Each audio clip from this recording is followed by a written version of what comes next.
ইচ্ছা, আশা, প্রত্যাশা, আকাঙ্ক্ষা এসবই তো মানব সমাজের চালিকা শক্তি, তাই না? যদি কেউ আপনাকে প্রশ্ন করে যে আপনি কে, তবে আপনার উত্তর কি হবে? বিবেচনা করুন।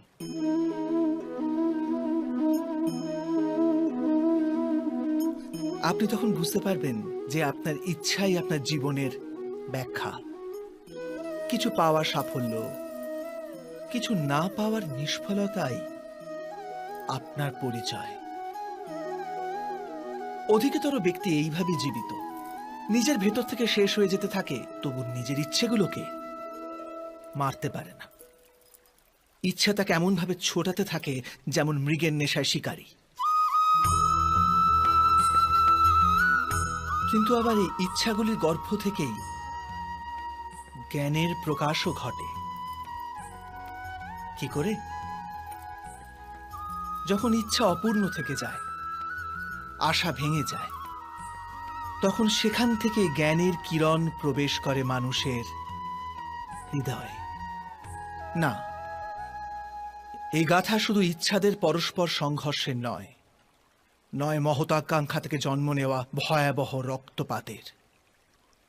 এই গাথা হল ইচ্ছার গর্ভ থেকে উৎসারিত হওয়া জ্ঞানের।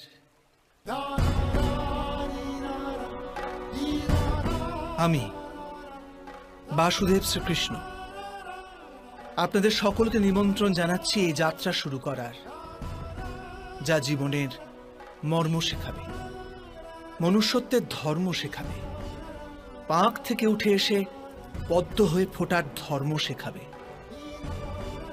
আর এই যাত্রার নাম হল মহাভারত।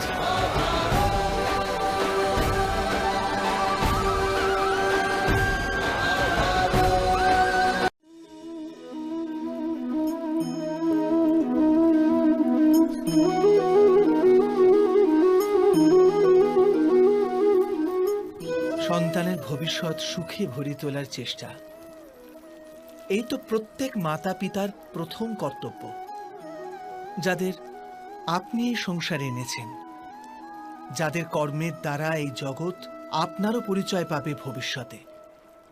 তাদের ভবিষ্যৎ সুখদায়ক করার চেষ্টার চেয়ে অধিক গুরুত্বপূর্ণ আর কি বা হতে পারে? কিন্তু সুখ আর সুরক্ষা এসব কি মানুষের কর্ম থেকেই প্রাপ্ত হয় না?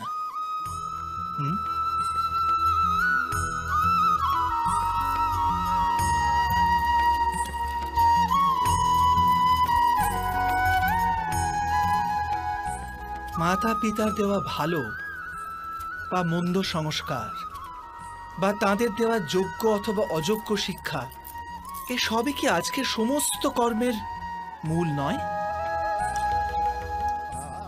সংস্কার আর শিক্ষার থেকে তৈরি হয় মানুষের চরিত্র। অর্থাৎ মাতা পিতা নিজের সন্তানদের যেমন চরিত্র নির্মাণ করেন, তেমনই হয় তাদের ভবিষ্যৎ। কিন্তু তবু অধিকতর মাতা পিতা নিজেদের সন্তানের ভবিষ্যৎ সুরক্ষিত করার চিন্তায় তাদের চরিত্র নির্মাণের কার্যের কথা ভুলেই যান। বস্তুত যে মাতা পিতা শুধু নিজের সন্তানের ভবিষ্যতের চিন্তা করেন, তাদের সন্তানদের কোনো লাভ হয় না। কিন্তু যে মাতা পিতা নিজের সন্তানের ভবিষ্যৎ নয়, তার চরিত্রের নির্মাণ করেন, সেই সন্তানের প্রশস্তি বিশ্ব সংসার করে। স্বয়ং বিচার করুন।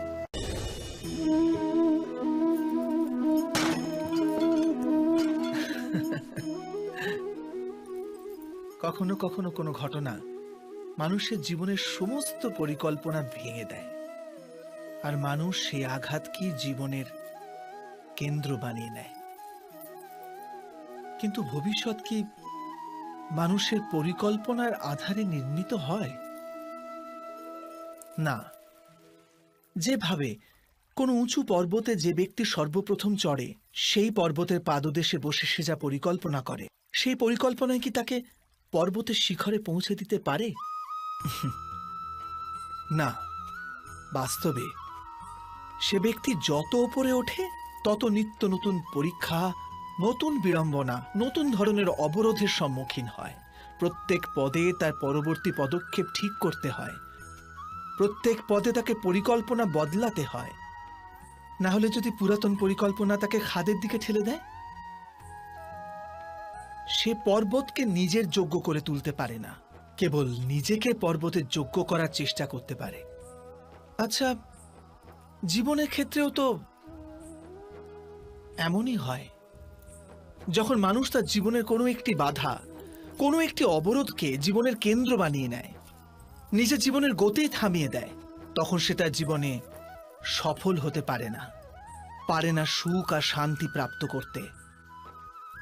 অর্থাৎ জীবনকে নিজের যোগ্য করার চেষ্টার বদলে স্বয়ং নিজেকে জীবনের যোগ্য করে তোলার চেষ্টাই কি সাফল্য আর সুখের একমাত্র মার্গ নয়? স্বয়ং বিচার করুন।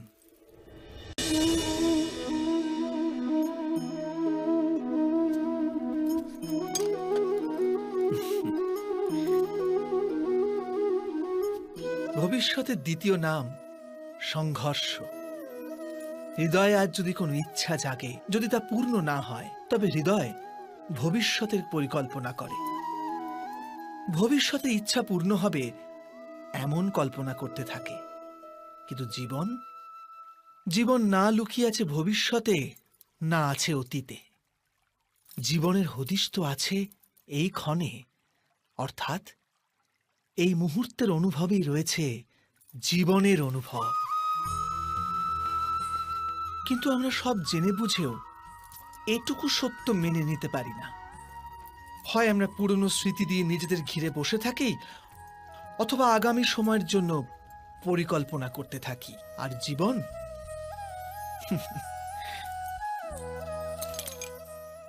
বয়ে চলে।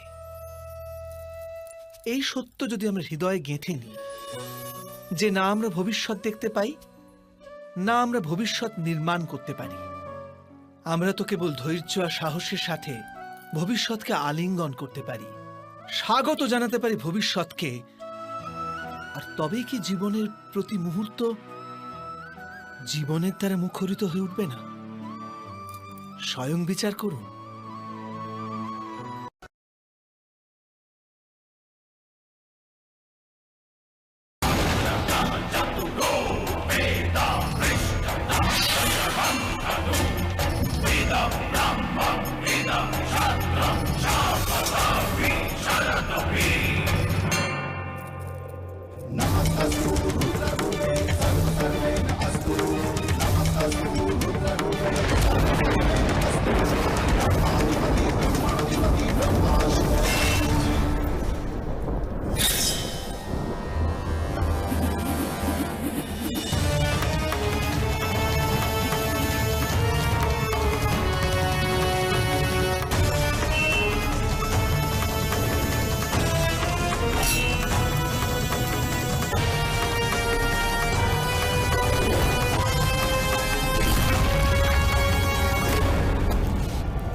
পূর্বপুরুষের ইচ্ছা, আশা, মহতাকাঙ্ক্ষা, ক্রোধ, বিবাদ, প্রতিশোধ, এ সব কিছুর ভার নতুন প্রজন্মকে বহন করতে হয়।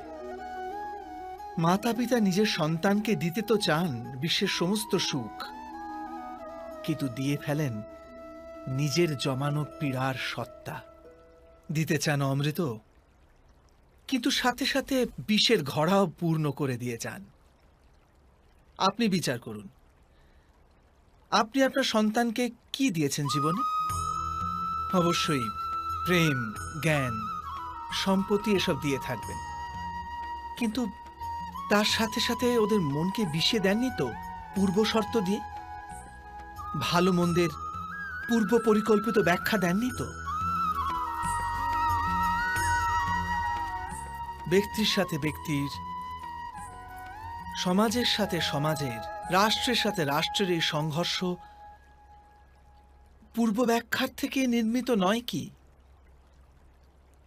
হত্যা, মৃত্যু, রক্তপাত এসব কি পূর্ব ব্যাখ্যা থেকে জন্মায় না?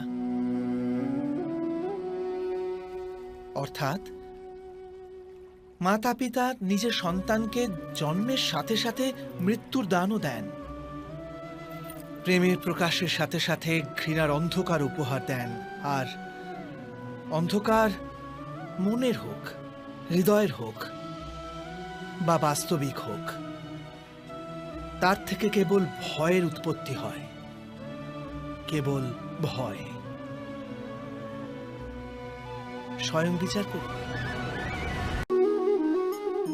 জগতে প্রত্যেক ব্যক্তির কোনো না কোনো দুর্বলতা অবশ্যই আছে। যেমন কেউ খুব অধিক বেগে দৌড়াতে পারে না, কেউ অধিক ভার গ্রহণ করতে পারে না, কেউ কোনো অসাধ্য রোগে পীড়িত হয়ে পড়ে, তো কেউ বিদ্যা পাঠ স্মরণে রাখতে পারে না। এরকম অনেক উদাহরণ আরো আছে।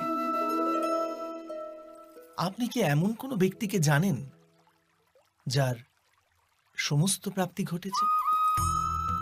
কিন্তু আমরা জীবনের একটি দুর্বলতাকে জীবনের কেন্দ্র বানিয়ে ফেলি, যে কারণবশত হৃদয়ে দুঃখ আর অসন্তোষ ঘিরে থাকে সদা। দুর্বলতা মানুষ জন্ম থেকে অথবা কোনো দুর্ঘটনার মাধ্যমে প্রাপ্ত করে, কিন্তু দুর্বলতাকে মানুষের মন নিজের অক্ষমতা বানিয়ে ফেলে। কিন্তু কিছু ব্যক্তি এমনও হন যারা নিজের পৌরুষ আর শ্রমের দ্বারা সেই দুর্বলতাকে পরাজিত করে দেন। কি বিভেদ আছে এদের আর অন্য লোকেদের মধ্যে? আপনি কখনো এর বিচার করেছেন?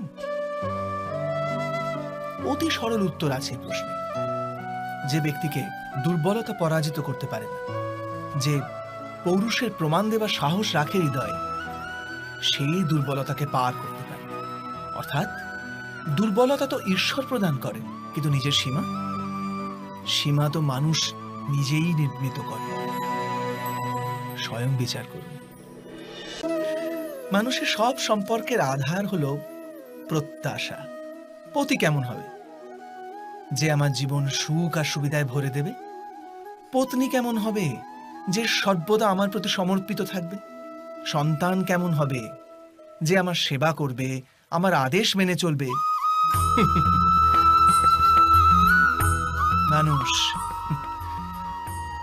মানুষ প্রেম তাকেই দিতে পারে যে তার প্রত্যাশা পূর্ণ করতে পারে।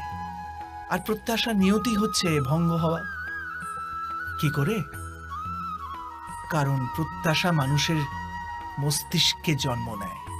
কোন অন্য ব্যক্তি তার প্রত্যাশার কথা জানতেই পারে না। পূর্ণ করার প্রবল ইচ্ছে থাকলেও কোনো মানুষ কারোর সকল প্রত্যাশা পূর্ণ করতে পারে না। আর তার থেকেই জন্ম নেয় সংঘর্ষ। সকল সম্পর্ক সংঘর্ষে পরিবর্তিত হয়ে যায়।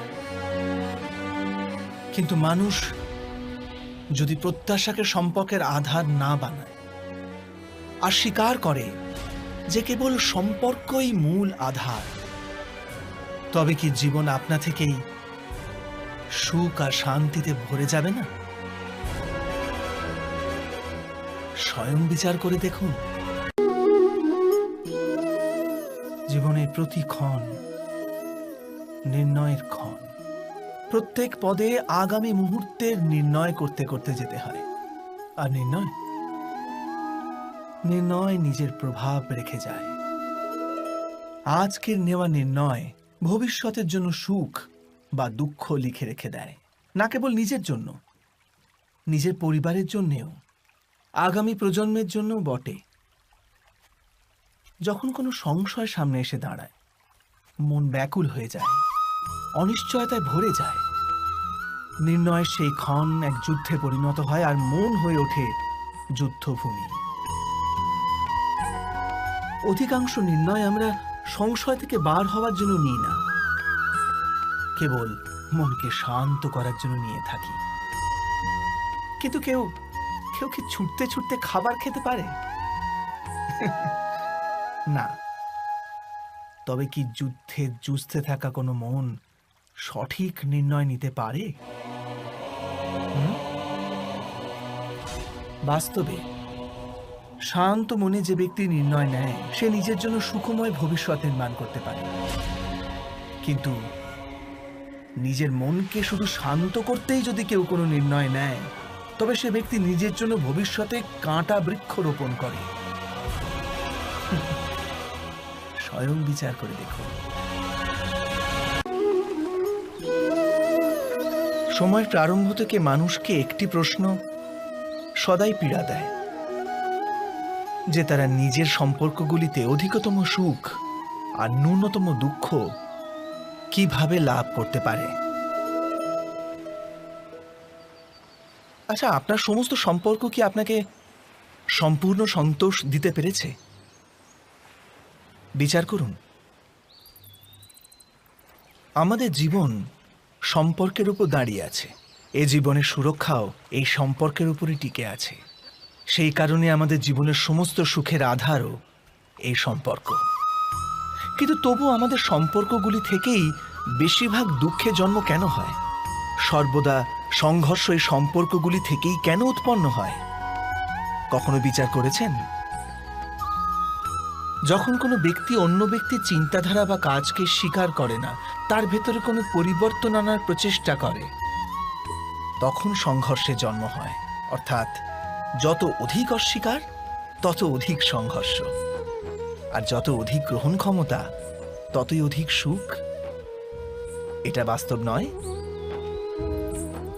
যদি মানুষ স্বয়ং নিজের প্রত্যাশার উপরে অঙ্কুশ টানে, নিজের বিচারধারাকে পাল্টায়, কোনো অন্য ব্যক্তিকে পাল্টানোর প্রচেষ্টা না করে স্বয়ং নিজের ভিতরেই পরিবর্তন আনার প্রয়াস করতে থাকে, তবে কি সম্পর্কতে সন্তোষ লাভ করা খুব কঠিন হবে? অর্থাৎ স্বীকার করে নেওয়াই কি সম্পর্কের বাস্তবিক অর্থ নয়? স্বয়ং বিচার করুন।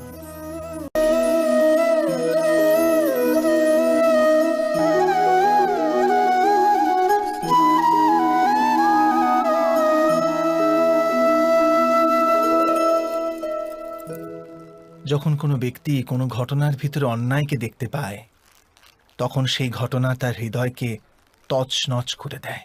সমস্ত জগৎকে সে নিজের শত্রু রূপে জ্ঞান করতে থাকে। অন্যায় বলে মনে হওয়া সেই ঘটনা যত বিরাট হয়, মানুষের হৃদয়ও কিন্তু ততই বিরোধিতা করতে থাকে। সেই ঘটনার পরিপ্রেক্ষিতে সে ন্যায় দাবি করে। আর এটা তো যোগ্য কথা। বাস্তবিক সংসারে যে কোনো রকমের অন্যায় ব্যক্তির আস্থা আর বিশ্বাসের বিনাশ করে। কিন্তু এই ন্যায় কাকে বলে? ন্যায়ের অর্থ কি? অন্যায় যে করেছে সে যদি অনুতপ্ত হয়, আর যার উপর অন্যায় হয়েছে তার মনে যদি আবার বিশ্বাস জাগে সমাজের প্রতি, তাকেই তো ন্যায় বলে। কিন্তু যার হৃদয়ে ধৈর্যের স্থান নেই, সে ন্যায়ের পথ ছেড়ে দ্বন্দ্ব আর প্রতিশোধের পথ বেছে নেয়। হিংসার বদলে প্রতিহিংসার ভাবনা নিয়ে সে এগিয়ে যায়। স্বয়ং যা পীড়া ভোগ করেছে তার চেয়ে অধিক পীড়া অপরকে দেবার প্রয়াস করে। আর এই পথে চলতে গিয়ে অন্যায় যার উপর হয়েছে সেই স্বয়ং অন্যায় করে ফেলে। শীঘ্র সে অপরাধী হয়ে যায়। অর্থাৎ ন্যায় আর প্রতিশোধের মধ্যে খুব ক্ষুদ্র ফারাক থাকে, আর সেই ফারাকের নামই হল ধর্ম। এটা কি সত্য নয়? স্বয়ং বিচার করুন। দুই ব্যক্তি যখন নিকটে আসে তখন তারা একে অপরের জন্য সীমা আর মর্যাদা নির্ধারণ করার চেষ্টা অবশ্যই করে। আমরা যদি সমস্ত সম্পর্কগুলিকে বিচার করে দেখি, এই সমস্ত সম্পর্কের আধার সেই সীমারেখা যা আমরা একে অপরের জন্য নির্মাণ করি।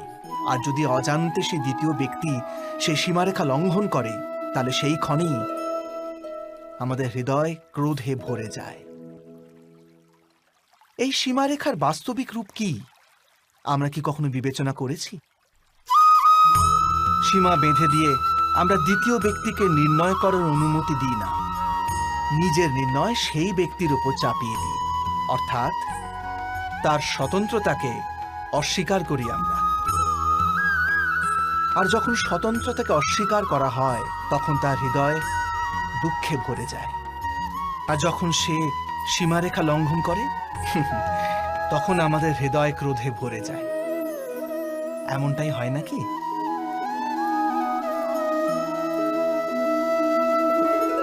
কিন্তু যদি আমরা একে অপরের স্বতন্ত্রতাকে সম্মান করি, তাহলে কোনো সীমার প্রয়োজনীয়তাই পড়ে না।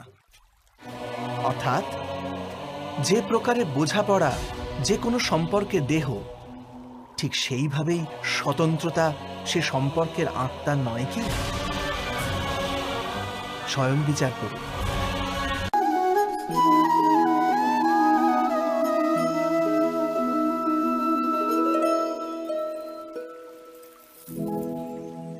নির্ণয় নেওয়ার মুহূর্তে আমরা সর্বদা কোনো অন্য ব্যক্তির উপদেশ, সূচনা, মন্ত্রণা বা পরামর্শকে আধার করে থাকি। আর আমাদের ভবিষ্যতের আধার হয়ে ওঠে আমাদের আজকের নেওয়া সিদ্ধান্ত। তাহলে কি আমাদের ভবিষ্যৎ অন্য ব্যক্তির পরামর্শ, কোনো অন্য ব্যক্তির দেওয়া উপদেশের ফল? তবে কি আমাদের সম্পূর্ণ জীবন কোনো অন্য ব্যক্তির বুদ্ধির পরিণাম? আমরা কি কখনো বিচার করেছি? সবাই জানে যে ভিন্ন ভিন্ন লোক একই পরিস্থিতিতে ভিন্ন ভিন্ন পরামর্শ দিয়ে থাকে। মন্দিরে দাঁড়ানো ভক্ত বলে দান করা উচিত, আর চোর বলে যদি সুযোগ পাওয়া যায় ওই মূর্তির গয়না চুরি করা উচিত। ধার্মিক হৃদয় ধার্মিক উপদেশ দিয়ে থাকে, আর অধর্ম ভরা হৃদয় অধার্মিক পরামর্শ দেয়। এই ধর্মময় উপদেশ পরামর্শ স্বীকার করলে মানুষ সুখের দিকে যায়। কিন্তু এইরকম পরামর্শ স্বীকার করা তখনই সম্ভব হয় যখন হৃদয়ে ধর্ম থাকে। অর্থাৎ কোনো অন্য ব্যক্তির উপদেশ বা পরামর্শ স্বীকার করার আগে স্বয়ং নিজের হৃদয়ে ধর্মকে স্থাপন করা কি অনেক বেশি জরুরি নয়? স্বয়ং বিচার করুন।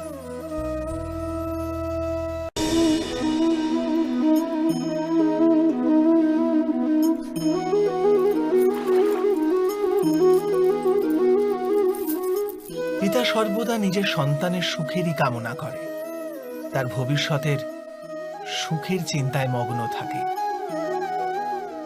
আর সেই কারণবশতই সদাই নিজের সন্তানের ভবিষ্যতের লক্ষ্য নিজেই নিশ্চিত করার চেষ্টা করতে থাকে। যে পথে পিতা স্বয়ং চলেছে, যে পথের কাঁটা কাঁকড়ের সাথে সে পরিচিত, পথের ছায়া পথের তাপ সে স্বয়ং অনুভব করেছে, সেই পথেই তার পুত্রও চলুক, এই ইচ্ছাই থাকে প্রত্যেক পিতার। নিঃসন্দেহে এ এক উত্তম ভাবনা। কিন্তু তিনটি প্রশ্নের উত্তর বিচার করতে আমরা ভুলেই যাই। কি সেই প্রশ্ন? প্রথম প্রশ্ন, এই সময়ের সাথে সাথে প্রত্যেক পথের পরিবর্তন হয় নাকি? সময় কি সর্বদা নতুন পরীক্ষার সম্মুখীন করে না, তাহলে বিগত সময়ের অভিজ্ঞতা নতুন প্রজন্মকে কি লাভ দিতে পারে? দ্বিতীয় প্রশ্ন, প্রত্যেক সন্তানই কি তার মাতা পিতার প্রতিচ্ছবি হয়? হ্যাঁ, সন্তানকে তার শিক্ষা তো অবশ্যই তার মাতা পিতা প্রদান করেন, কিন্তু অন্তরের ক্ষমতা ঈশ্বরের দান। তবে যে পথে চলে পিতা সাফল্য পেয়েছে, এটা কি নিশ্চিত যে সেই পথে চলে তার সন্তানও সাফল্য আর সুখ লাভ করতে পারবে? তৃতীয় প্রশ্ন, জীবনে সংঘর্ষ আর পরীক্ষায় কি লাভ প্রদান করে না? প্রত্যেক নতুন প্রশ্ন কি এক নতুন উত্তরের দ্বার খুলে দেয় না? তবে কি সন্তানদের নতুন নতুন প্রশ্ন, সংঘর্ষ আর পরীক্ষা থেকে দূরে রাখলে তা কি তাদের পক্ষে খুব লাভজনক হবে, নাকি তাদের ক্ষতিই করবে? অর্থাৎ যেমনভাবে সন্তানের ভবিষ্যৎ নির্মাণ করার বদলে তার চরিত্রের নির্মাণ করাই শ্রেয়, তেমনি সন্তানের ভবিষ্যতের পথ নির্ধারণ করার বদলে তাদের নতুন নতুন সংঘর্ষের সাথে লড়াই করতে পারার মনোবল আর জ্ঞান প্রদান করা, এটাই কি লাভজনক নয়? স্বয়ং বিচার করে দেখুন। সবার জীবনে এমন মুহূর্ত অবশ্যই আসে যখন সত্য বলার নিশ্চয়তা থাকে হৃদয়ে, কিন্তু মুখ থেকে সত্যটা বেরোতেই পারে না। কোনো ভয় মনকে এমনই ঘিরে রাখে। কোনো ঘটনা বা প্রসঙ্গ সম্পর্কে কথা বলা, অথবা নিজের কোনো ভুল হয়ে গেলে সেই সম্বন্ধে কথা বলা, এটাই কি সত্য কথা বলা? না, এ তো কেবল তথ্যটুকু, অর্থাৎ যেমন ঘটেছে শুধু সেইটুকু ব্যক্ত করা, এ সামান্য ব্যাপার। কিন্তু কখনো কখনো সেই তথ্যটুকু বলতে গিয়েও ভয় হতে থাকে। কখনো আবার অন্য ব্যক্তি কি ভাববে সেই দুশ্চিন্তা হয় মনে। অন্য কারো দুঃখ হবে এই ভয়টাও সত্যকে আটকায়। তবে এই সত্য কাকে বলে আমরা কি কখনো বিবেচনা করেছি? যখন ভয়কে তুচ্ছ করেও কোনো তথ্য বলে দেওয়া হয়, তবে তাকে সত্য বলা হয়। বাস্তবে সত্য আর কিছুই না, কেবল নির্ভীকতারই অপর নাম। আর নির্ভীক হওয়ার কোনো সময় হয় না, কারণ নির্ভীকতা আত্মারই এক স্বভাব।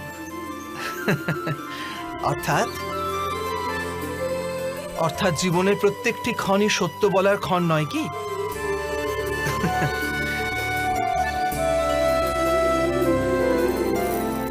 স্বয়ং বিচার করুন। যখন কারো আশা ইচ্ছা ভঙ্গ হয়ে যায়, তখন তার হৃদয় ক্রোধে ভরে ওঠে। যে ব্যক্তিকে সে নিজের অপরাধী মনে করে তাকে দণ্ড দেবার প্রচেষ্টা করে। কিন্তু আমাদের ইচ্ছা বা আশা ভঙ্গ হওয়া সর্বদাই কি কারো অপরাধে হয়? ইচ্ছা অপূর্ণ থাকার তো অনেক কারণ হতে পারে। কিছু ইচ্ছা দৈবের কারণে ভঙ্গ হয়, আর কিছু নিয়তির জন্য।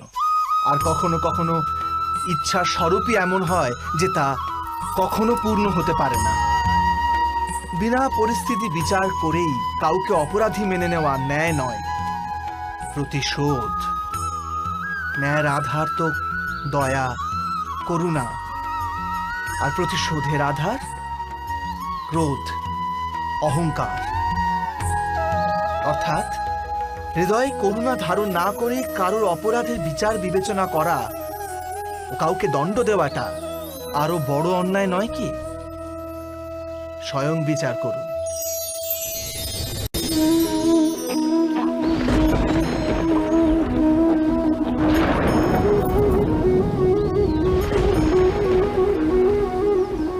সংকেত বা পূর্বাভাসের উপর নির্ভর করে আমরা ভবিষ্যতের সুখ দুঃখের কল্পনা করি। ভবিষ্যতে দুঃখের কারণ দূর করার জন্য আমরা আজ পরিকল্পনা করি। কিন্তু কালকের সংকটকে আজ নির্মূল করার চেষ্টা করলে আমরা লাভবান হই নাকি আমরা ক্ষতিগ্রস্ত হই? এই প্রশ্ন নিজেদের করি না। সত্য তো এটাই যে সংকট আর তার নিবারণ একসাথেই জন্ম নেয়, ব্যক্তির খাতিরে আবার সৃষ্টিরও খাতিরে, তাই না? আপনি আপনার ভূতকালের কথা স্মরণ করুন, ইতিহাসকে দেখে নিন। আপনি তখনই উপলব্ধি করবেন যে যখন যখন সংকট এসেছে তখন তখন তাকে নিবারণ করার শক্তিরও জন্ম হয়েছে। এটাই তো জগতের নিয়ম, অর্থাৎ সংকটই শক্তির জন্মের কারণ। প্রত্যেক ব্যক্তি যখন সংকট থেকে বেরিয়ে আসে তখন সে এক পদ আগে এগিয়ে যায়, অধিক উজ্জ্বলতা, অধিক আত্মবিশ্বাস লাভ করে, না কেবল নিজের জন্য, সমগ্র বিশ্বের জন্য বটে। এটা কি সত্য নয়? বাস্তবে সংকটের জন্ম মানে একটি সুযোগের জন্ম, নিজেই নিজেকে বদল করার, নিজের চিন্তাধারাকে আরো উঁচুতে নিয়ে যাওয়ার সুযোগ, নিজের আত্মাকে অধিক বলবান আর অধিক জ্ঞানমণ্ডিত করার সুযোগ। যে এটা করতে পারে তার কোনো সংকট আসে না, কিন্তু এমনটা যে করতে পারে না সে তো স্বয়ংই এক সংকট হয়ে পড়ে বিশ্বের জন্য। বিবেচনা করুন।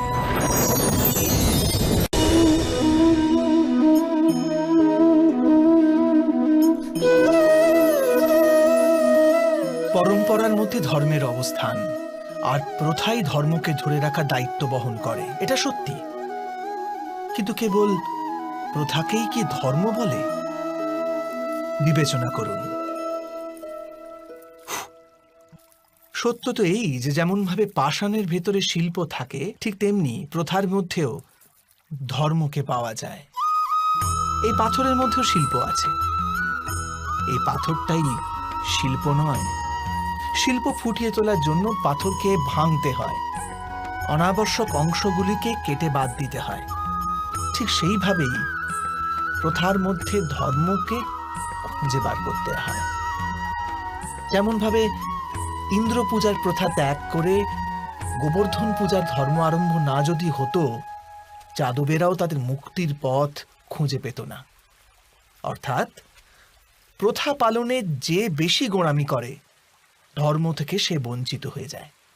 আর পরম্পরার অন্ধ অনুকরণ যে করে, সেও প্রকৃত ধর্মপরায়ণ হতে পারে না। কথায় আছে, হংস সর্বদা নীর ক্ষীর পার্থক্য করতে পারে। দুধে জল মেশানো থাকলেও কেবল দুধটুকুই গ্রহণ করে। তবে কি যথার্থ ধর্মজ্ঞান পেতে হলে হৃদয়ে জ্ঞান থেকে প্রসূত বিবেক থাকা আবশ্যক নয়? আর সেই বিবেক না থাকলে যাকে আমরা ধর্ম বলে মনে করছি, তা আসলে প্রকৃত ধর্মই নয়। এমনও তো হতে পারে। স্বয়ং বিচার করে দেখুন।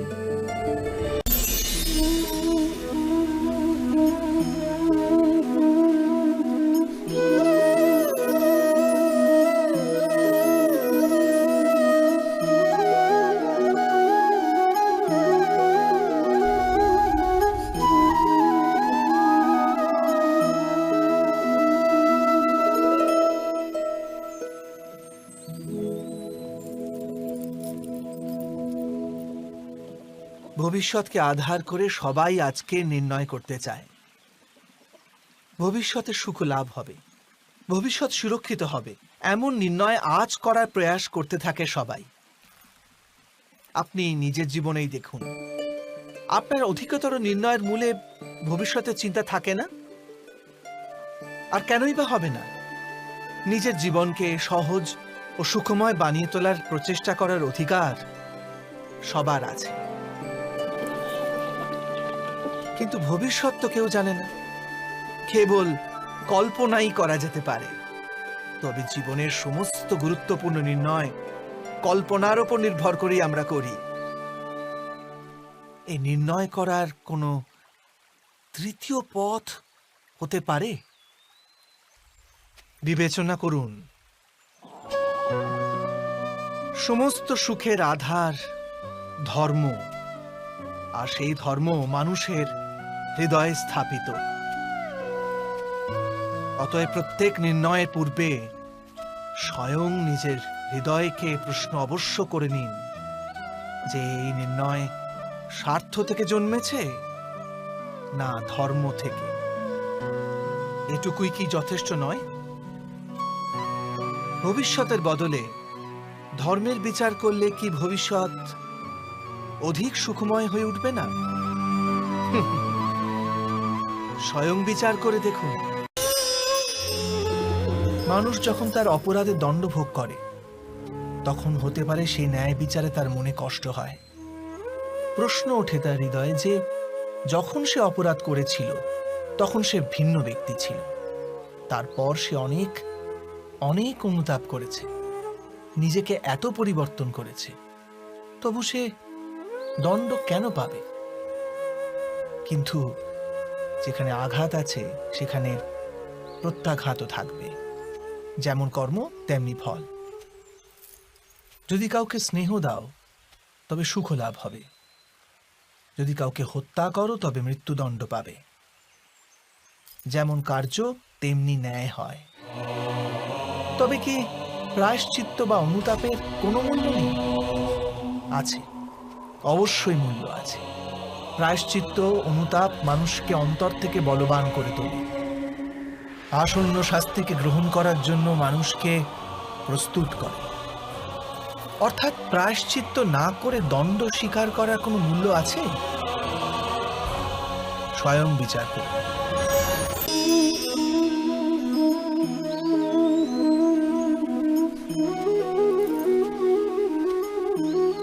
যখন নিজের কোনো ভালো কাজের বদলে দুঃখ লাভ হয়, অথবা কেউ দুষ্কর্ম করেও সুখ লাভ করে, তখন মন অবশ্যই এটা ভাবতে বসে যে তাহলে ভালো কর্ম করার, ধর্মের পথে চলার তাৎপর্যটা কি? কিন্তু দুরাত্মাকে কি ভোগ করতে হয় সেটাও দেখুন। দুষ্কর্ম যে করে তার হৃদয় সর্বদা চঞ্চল থাকে, ব্যাকুল হতে থাকে। মনে সর্বদা নতুন নতুন সংঘর্ষ উৎপন্ন হয়। অবিশ্বাস তাকে সারা জীবন ছোটাতে থাকে। একে কি সুখ বলে? যে ব্যক্তি ধর্মের পথে চলে, সর্বদা সুকর্মে রত থাকে, সৎ চরিত্র ব্যক্তির হৃদয় সর্বদা শান্ত থাকে। পরিস্থিতি তার জীবনে সুখের পথে বাধা হয়ে দাঁড়ায় না। সমাজে তার সম্মান ও মনে সন্তোষ অক্ষত থাকে সর্বদা। অর্থাৎ ভালো ব্যবহার ভবিষ্যতের সুখের পথ দেখায় না, ভালো ব্যবহার নিজেই সুখ দেয়।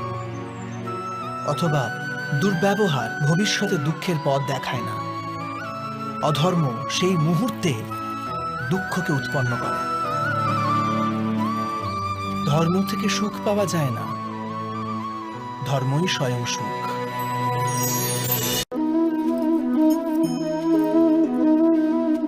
মানুষের জীবনের চালক হল ভয়। মানুষ সর্বদা ভয়ের কারণ ঠিক খুঁজে নেয়। জীবনে যে পথ আমরা বেছে নিই সেই বেছে নেওয়ার পিছনেও আমাদের ভয়ই কাজ করে। কিন্তু এই ভয় কি বাস্তবিক? বিবেচনা করুন।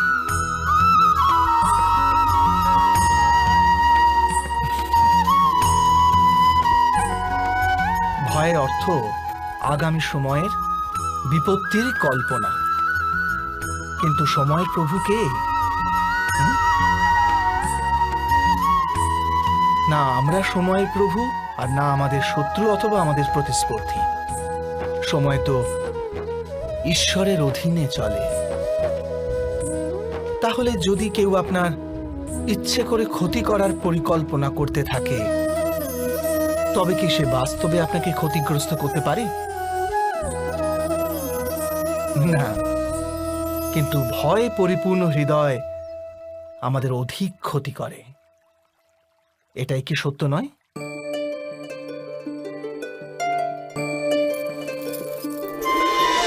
বিপত্তির সময় ভয়ভীত হৃদয় যথার্থ নির্ণয় করে না, অতএব বিপত্তিকে অধিক পীড়াদায়ক বানিয়ে তোলে। কিন্তু বিশ্বাসে পরিপূর্ণ হৃদয় বিপত্তির মুহূর্তকেও সরলভাবে পার করতে পারে।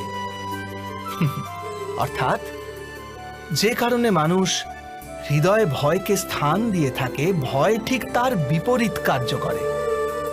এটাই কি সত্য নয়? স্বয়ং বিচার করুন।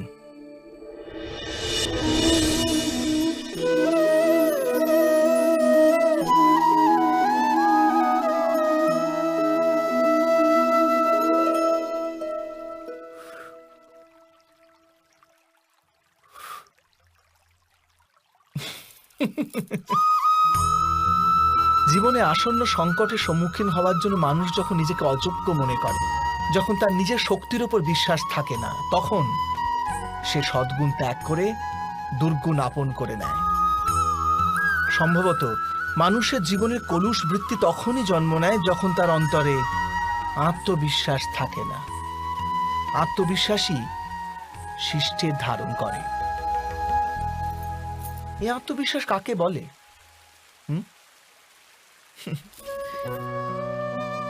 যখন মানুষ বিশ্বাস করে যে জীবনের সংঘর্ষ তাকে দুর্বল করে তোলে, তখন তার নিজের উপর বিশ্বাস থাকে না।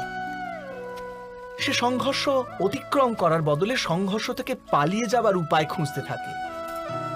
কিন্তু যখন সে বুঝতে পারে যে এই সংঘর্ষ তাকে অধিক শক্তিশালী করে তোলে, ঠিক যেমন ব্যায়াম করলে দেহের শক্তি বৃদ্ধি পায়, তখন প্রত্যেক সংঘর্ষের সাথে তার উৎসাহ বৃদ্ধি পায়। অর্থাৎ আত্মবিশ্বাস আর কিছুই নয়, মনেরই এক স্থিতি, জীবনকে দেখার এক দৃষ্টিকোণ মাত্র।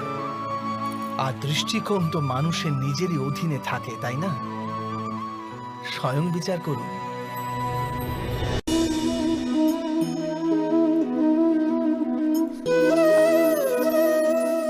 ক্ষমতার লালসা সবারই হৃদয়কে ঘিরে থাকে।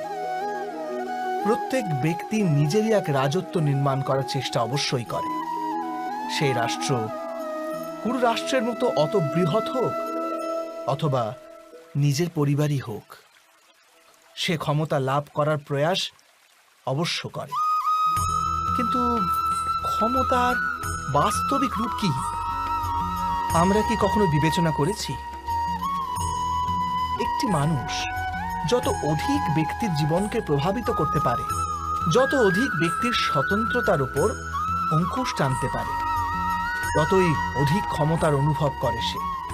ক্ষমতার প্রকৃত রূপই হলো অন্যের জীবনের ওপর স্বয়ংের প্রভাব। কিন্তু বাস্তবে প্রভাব প্রেম, দয়া, করুণা ও ধর্ম থেকে উৎপন্ন হয় নাকি? যখন মানুষ কঠোরতা আর অধর্মের মাধ্যমে ক্ষমতা প্রাপ্ত করার প্রয়াস করে, তখনই সে অন্যের হৃদয়ে বিরোধিতা অথবা বিদ্রোহের জন্ম দেয়। আর পরিণাম অনেকটা এই রকম। হ্যাঁ, কিছু সময়ের জন্য সে নিজের প্রভাব ও শক্তির বিকাশ অবশ্য অনুভব করে, কিন্তু তা বাস্তবিক ক্ষমতা নয়। এই কারণে ভৃগু আর বশিষ্ঠের মতো ঋষিদের আজও পূজা করা হয়, রাবণ বা হিরণ্যকশিপুদের নয়। এ সম্বন্ধে আপনি অবশ্যই বিচার করবেন, সত্য বলেছি কিনা।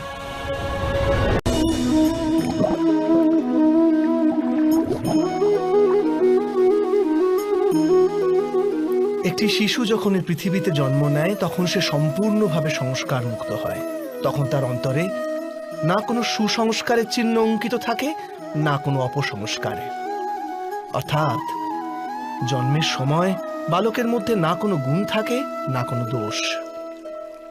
তবে এই দোষ অথবা গুণ কিসের ভিত্তিতে লাভ হয় আমরা কি কখনো ভেবে দেখেছি? যে কথা মাতা পিতার মুখে নিরন্তর শোনা যায়, সেসব কথাই তাদের সন্তানের হৃদয়ে সংস্কারের রূপ নেয়।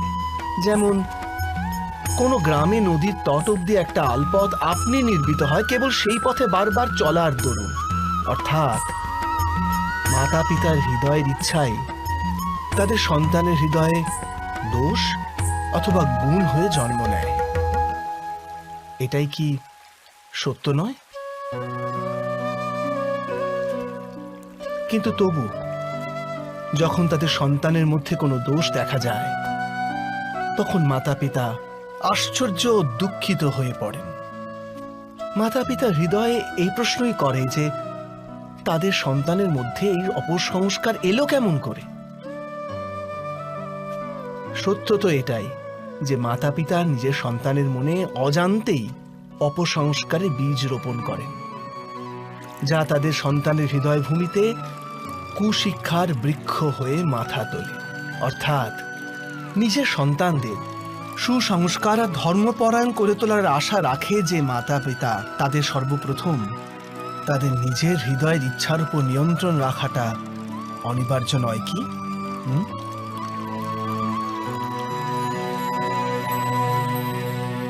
প্রত্যেক মাতা পিতা এ বিষয়ে বিচার অবশ্যই করবেন।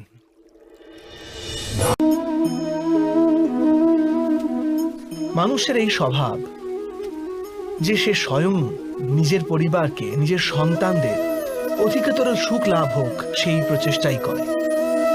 সেই কারণেই আমরা সদা শ্রম আর কষ্ট থেকে দূরে থাকতে চাই, বিশ্রাম আর বিলাসবহুল জীবন ধারণের প্রয়াস করি। স্বয়ং নিজের জীবনকেই দেখুন, এটা কি সত্য নয় যে আমরা আমাদের সন্তানদের জন্য সর্বদা বিশ্রাম ও স্বাচ্ছন্দ্যের আয়োজন করতে চাই? কিন্তু কখনো কি ভেবেছেন যে ওদের এই বিশ্রাম থেকে কি ফল লাভ হয়?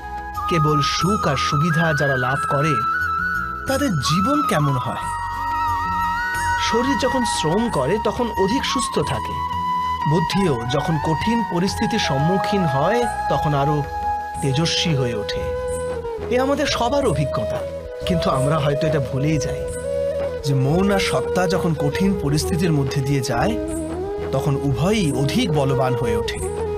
অর্থাৎ যখনই আমরা আমাদের সন্তানদের শ্রম ও দুঃখ থেকে দূরে রাখার প্রয়াস করি তখন বাস্তবে তাদের সুখের পথ আমরা বন্ধ করে দিই নাকি? স্বয়ং বিচার করুন।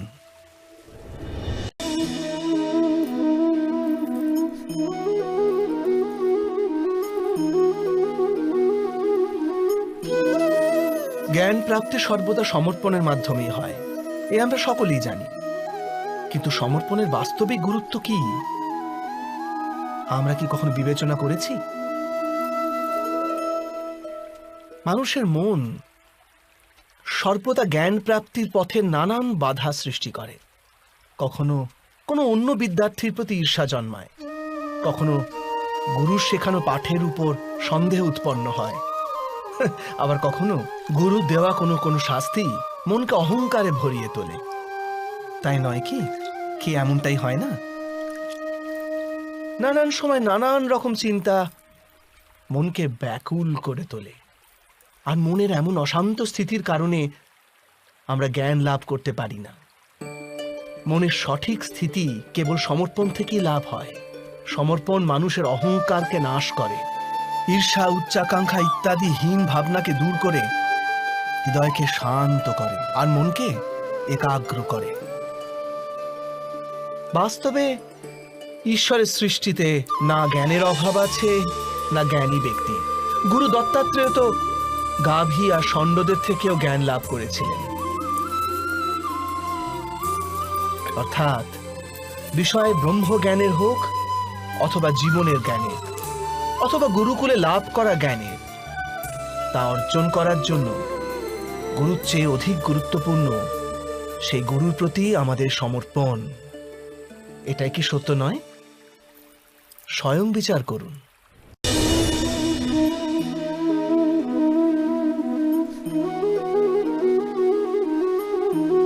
একই গুরুর কাছে শিক্ষা লাভ করা সকল শিষ্য এক সমান বিদ্যা লাভ করতে পারে না। সকল শিষ্যকে গুরুর বচন শুনতে দেখা যায় ঠিকই, তাকে পূজা করতেও দেখা যায়, কিন্তু তারা সমান বিদ্যা লাভ করতে পারে না। কখনো ভেবে দেখেছেন কেন এমন হয়? সত্য তো এটাই যে বিদ্যা লাভে অসমর্থ শিষ্য সমর্পণের ভান তো করে, কিন্তু সমর্পণের বাস্তবিক অর্থ বুঝতেই পারে না।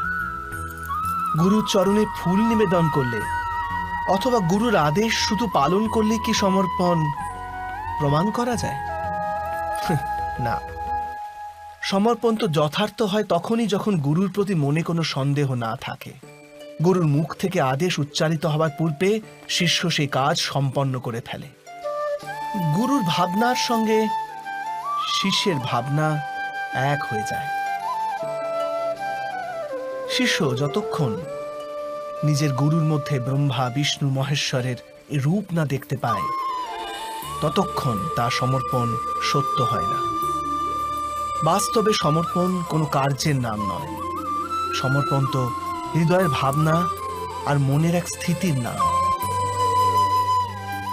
অর্থাৎ আমাদের অজ্ঞতার জন্য দোষ কেবল আমাদের মনেরই নয়।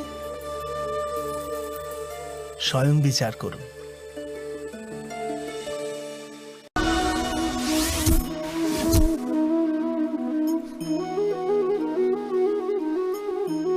শ্রেষ্ঠত্বের অর্থ কি?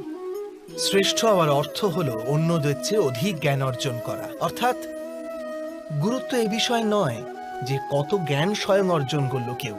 গুরুত্ব এই বিষয়ে যে লাভ করা জ্ঞান অন্য ব্যক্তিদের চেয়ে অধিক কিনা। অর্থাৎ শ্রেষ্ঠ হওয়ার ইচ্ছা জ্ঞান প্রাপ্তির বাসনাকেও এক প্রতিযোগিতা বানিয়ে তোলে। আর প্রতিযোগিতায় বিজয় শেষ বিজয় হয় না।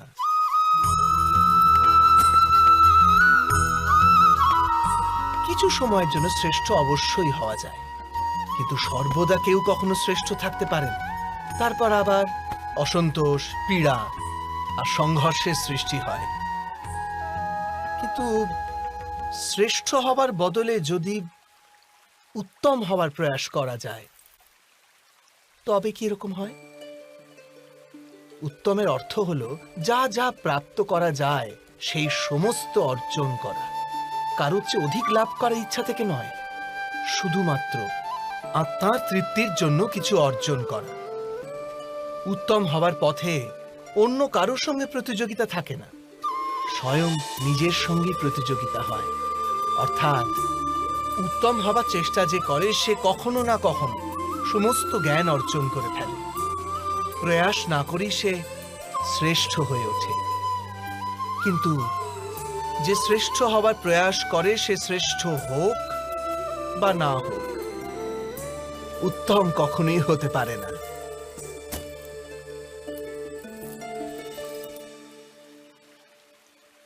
অবশ্যই করবেন।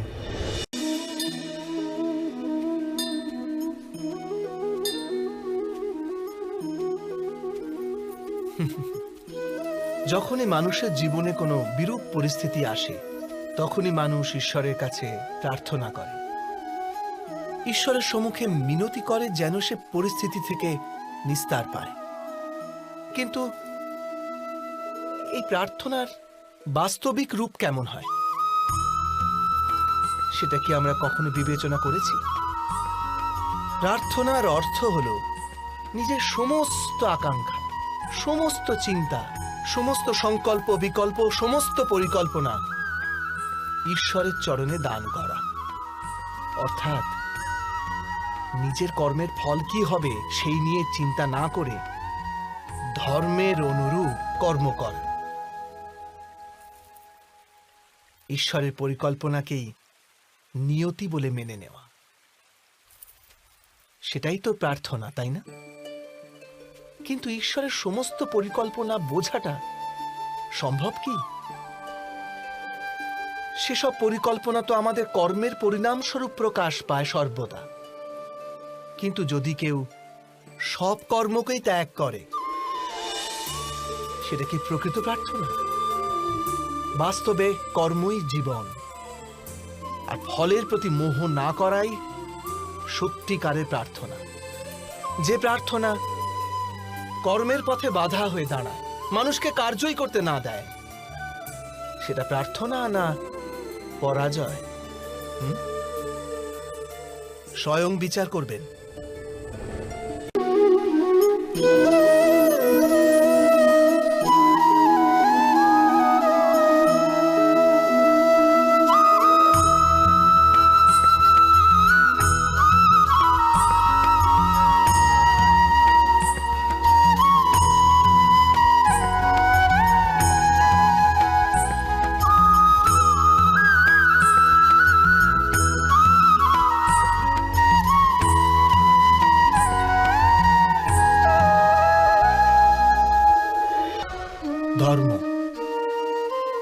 ধর্মের বিষয়ে সবাই চিন্তা করে, কেউ নিজের ধর্মের বিষয়ে, কেউ অন্যের ধর্মের বিষয়ে, কারো অধর্মের বিষয়ে আলোচনা হতেই থাকে।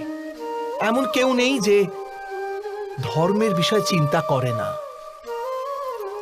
কিন্তু বাস্তবে ধর্ম কাকে বলে? কেউ কি সত্যি তা বুঝতে পারে? ধর্ম মানুষকে অন্য মানুষের সঙ্গে, সমস্ত সৃষ্টির সঙ্গে একাত্ম হয়ে বাঁচার জ্ঞান দেয়। সেই কারণেই কোনো ধর্মস্থলে গিয়ে মানুষ সর্বদাই শান্তি লাভ করে। সেটা কি আপনার অভিজ্ঞতা নয়? অর্থাৎ ধর্ম মানুষের সমস্ত সংঘর্ষ বিনাশ করে। কিন্তু এটা কি করে সম্ভব যে কোনো মানুষের অন্য কারোর সঙ্গে কোনো সংঘর্ষ হবে না? বিবেচনা করুন, যেখানে প্রেম আছে সেখানে সংঘর্ষ থাকে নাকি? আপনি বলবেন হ্যাঁ, অবশ্যই থাকে। কিন্তু আপনি আর একটু ভাবলে তবে বুঝতে পারবেন, যেই ক্ষণে সংঘর্ষ হয় সেই ক্ষণে সমস্ত প্রেম বিস্মৃত হয়ে যায়। আর তারপর ইচ্ছা জাগে, অহংকার জাগে, ক্রোধ জাগে, কিন্তু প্রেম না, প্রেম আর জাগে না। কারণ যেখানে প্রেম জাগ্রত থাকে সেখানে সমস্ত বিবাদ, সমস্ত সংঘর্ষ, সমস্ত বচসা বিনষ্ট হয়ে যায়।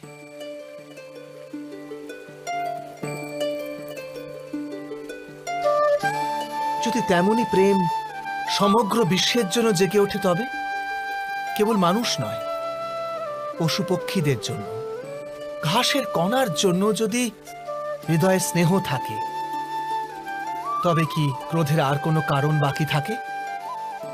থাকে না তো।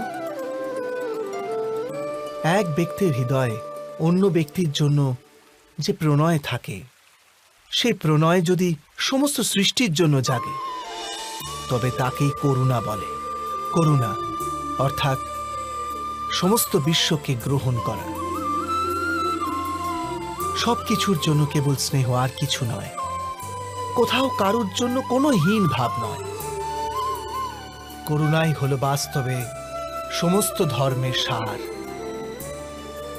ধর্ম যদি বৃক্ষ হয়, তবে করুণাই তার মূল, তার শিকড়। কিন্তু বারবার এমন পরিস্থিতি উপস্থিত হয় যখন মানুষ ধর্মের এই মূলকেই ভুলে যায়, কিছু নিয়ম, কিছু পরম্পরাকে গোঁড়াভাবে চেপে ধরে থাকে। আর করুণাকে তো ভুলেই যায়। আর এই জগৎ ভরে ওঠে সংঘর্ষে, ঈর্ষায়, শোষণে, ক্রোধে, বিবাদে, অর্থাৎ অধর্মে। আর তখন পরমাত্মাকে অবতার ধারণ করতে হয় মানুষকে বাস্তবিক জ্ঞান প্রদান করার জন্য। মহাভারতের কথাও সেই সময়ের কথা, যখন কিছু লোক পরম্পরাকে ধর্ম জ্ঞানে পালন করত, আর বাকিরা অধর্মে পরিপূর্ণ ছিল। ক্রোধ, বিবাদ, উচ্চাকাঙ্ক্ষার ঘূর্ণিঝড়ে আবৃত হয়ে ধর্মকেই নাশ করছিল। ব্যক্তির প্রতি স্নেহ ছিল, কিন্তু সমস্ত বিশ্বের জন্য স্নেহ ছিল না হৃদয়ে। এ জগতে করুণা ছিল না। সেই কারণেই আমি অবতার ধারণ করলাম।